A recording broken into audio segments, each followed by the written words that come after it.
Hi everyone at hashtag #B1LessNews and hashtag BBC Whistleblower. As most of the activists know, we are eyeball deep in mandates, both at the federal and at the state level. We currently have over 110 mandates or bills that we need to kill at the state level, which we are proceeding to do. But I think we need to have a reality check moment where we look at Gandhi and we remember that he made it really clear, and this is proved out historically, that first they ignore you, then they laugh at you, then they fight you, then you win. These are all really fabulous links, /vaxignore, /vaxlaugh, /vaxfight, and the best one of all is /vaxcollapse. You can see that this is all at CES Dave, which is Candace S. Dave, who we have on the phone, and Timothy Welsh, who is at Tanner's dad.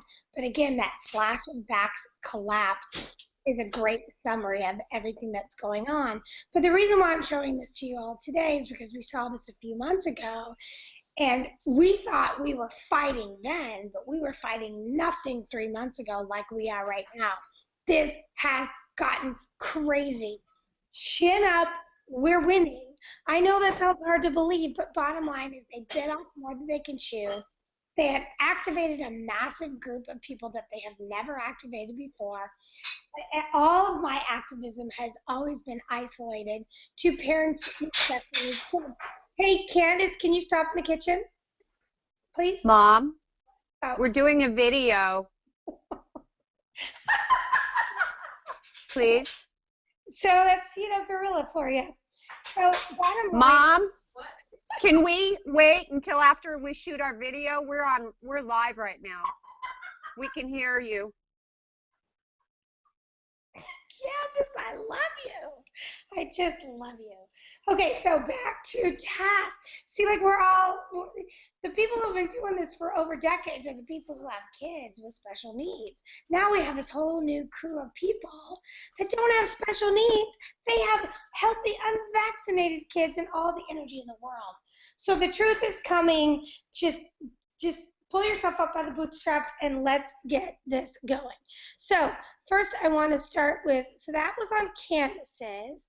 Candace, you want to say hi really fast? Hi, everyone. Mom says hi. Tim, you want to say hi? Hello, everybody. Okay, so now we're going to switch to one on Tim's feed, which says your senator spent $58 million to own your body. tinyurl.com/SB277money. So did you just find that today, Tim? Just found it today. It's just amazing that your politicians are spending over $1 million apiece to buy off your body and control it.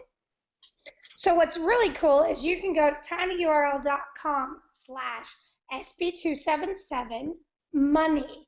And I would encourage all other states to start to replicate what we're doing in California with hashtags and with tiny URLs to go to these resources that we need to keep track of. So this is /SB277money. And let's go to Candace. Who's your person? Who's your senator? My gal is Hannah Beth Jackson. Hannah Beth Jackson. Let me ask you this. Did you know who Hannah Beth Jackson was before all of these mandates came down? Yes. You did know who that was before? Yes. So you're the exception. I did not know who my senator and assemblymen were. I had been apathetic with all of this. Bottom line is apathy is done. We are now our elected officials, babysitters 24/7. So let's follow the money on Hannah Beth Jackson, who was a co-sponsor of this bill. Yeah, she's raised more than Pan. $8,425,403 is how much money Hannah Beth Jackson has spent to be your representative. You know, and I know, there is no way to spend $8 million to be elected and not do as you're told. It's just that simple. Okay, so let's keep going through. This is the article, Candace, that you sent us that you were mentioned in. So please tell us about that meeting that you went to, and what happened, really quick.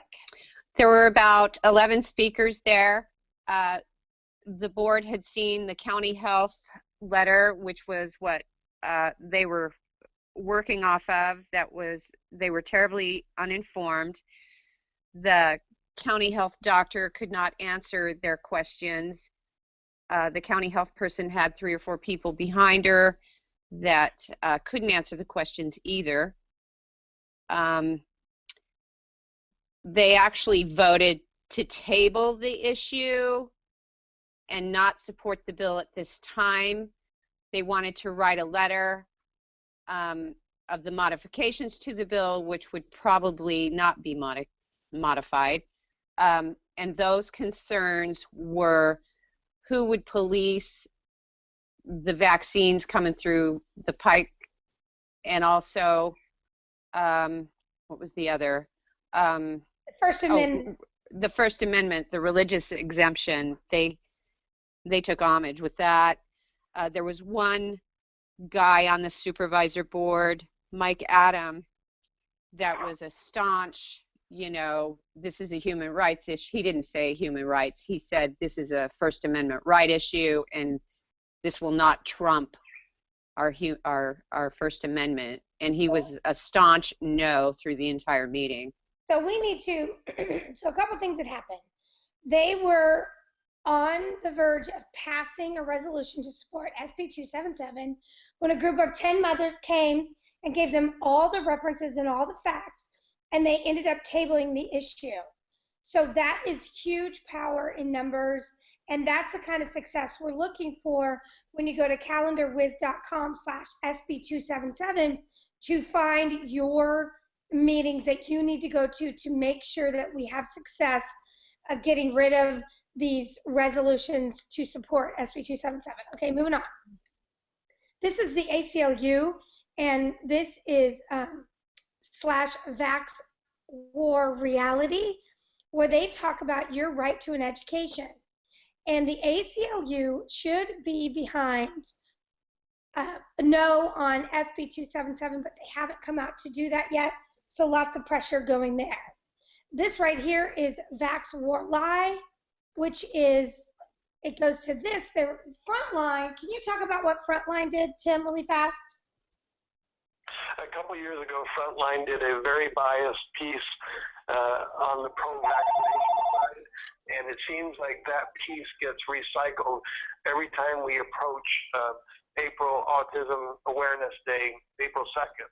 And when the new numbers are due to come out, and then Autism Speaks decides to light up the world with blue lights. So again, we're going with the fact that awareness only goes to a certain point, and awareness without action is negligence when it comes to vaccine injury. So what happened was Jay Gordon, who was interviewed for 2 to 3 hours for this original thing 5 years ago, was completely cut from the video when they added just enough to it to make it look like it was current. And if you go to /VaxWarLie, you will get his email response to the producers of Frontline, and it's really got some great information. Again, that's /VaxWarLie. So Tim, talk to us just a little bit about the thread on can you talk to these people who aren't using CDC whistleblower, first of all, because I see you working so hard to help all the different states, and then when we go back to look at the people who are the #1 tweeters in the different states, they're not using CDC whistleblower. Can you tell them how that's hurting their campaign? We basically spent 6 months studying Twitter, and were able to come up with 1 billion impressions for the CDC whistleblower hashtag. That's never been done in the history of Twitter. A campaign that had $0 into it and generate 1 billion impressions. And so you have something with 1 billion impressions out there, all those people connected, 50,000 different tweeters tweeting, and states are not using the resources to connect everybody together and make our numbers as large as possible and give it as longevity as much as possible. There's a difference between putting out one tweet that goes to one person for 1 minute and is just like a grain of sand that through the hourglass, and one that goes on and on and on and travels in time. And basically, we've boiled that down and studied this to the point where we know those 5 things that you put into it. If you put in a hashtag that is connected to everything, a hashtag that you want to include with everything, a link that's meaningful, reportable, reproducible, that Anderson Cooper could click on and do on CNN Tonight, and then a visual that makes it fly even further, connect it to somebody with 10, 15, 45 million followers, and then an action item where you request those people that see that tweet do something. All those 5 things together make that tweet so meaningful and strong, and connect that meme and propel that billboard out there onto the internet superhighway, that it stays there in cycles and cycles and cycles. I've been at this for 6 years, and I've had things from 5.5 years ago come back around. And it's the ones that come back around that have all 5 things that do that. And the other thing, the people are going to see that I'm scrolling through these. For the last couple of days, Tim has made a point of tweeting not with that algorithm, but rather tweeting in such a minimalistic way that the tweeters from North Carolina and Texas can take his tweets and quote them, adding everything they need to quote, and then it just becomes a universal tweet that all the different states can use. But if you're not using the hashtag CDC whistleblower, you're getting probably 5 times fewer people seeing that tweet than you would if you use hashtag CDC whistleblower. And I personally think it's unforgivable for anybody in the state of California who's known about the hashtag CDC whistleblower to not be using it, because they know the power of this. But anyway, okay, so anything else, Candace, quickly? Just stay on your supervisors, your town hall meetings, your school board, that ultimately may affect your senator and their decision. Even though our school board, our supervisors, none of them have the power to really do much about this bill. But it is important because they're the ones making the recommendations. I hear people coming up the stairs right now, so we're going to sign off, but use hashtag CDC whistleblower in your tweets. At minimum, use hashtag #BeOneLess if you don't have enough room for CDC whistleblower. And that's where I would retweet from. I would go to the hashtag CDC whistleblower, and that's where the best memes are. That's where the best information is.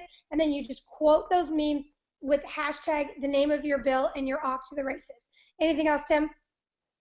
Educate, educate, educate. It's amazing how naive these people that are making decisions for your future, for your children's future, for your legacy are. That it's just to the point of those people in public health couldn't answer the questions that Candace's group brought up is all the way across the board. These people are passing laws without knowing what they're doing, and we need to educate them. They're passing laws based on lies that they've been told, and we have proof that they're all lies. So, and it's all at hashtag CDC whistleblower.